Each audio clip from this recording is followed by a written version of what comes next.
Hey there, welcome to How to Login. I hope you all are doing well. Today you will learn how to log into American Airlines employee account. Before I start this video, be sure to subscribe to this channel and do not forget to click on bell icon. So let's begin. To log into American Airlines employee account, all you need to do is head towards your web browser and type American Airlines employee login in the search bar and hit enter. It will take you to the official site of American Airlines. Now insert your AA ID and password and hit on login button.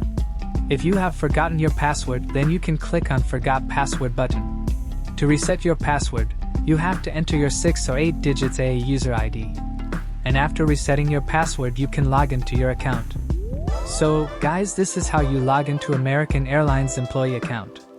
I hope you guys like this video. I will see you in the next one. Thank you guys for watching this video, and make sure to subscribe this channel and don't forget to hit the bell icon.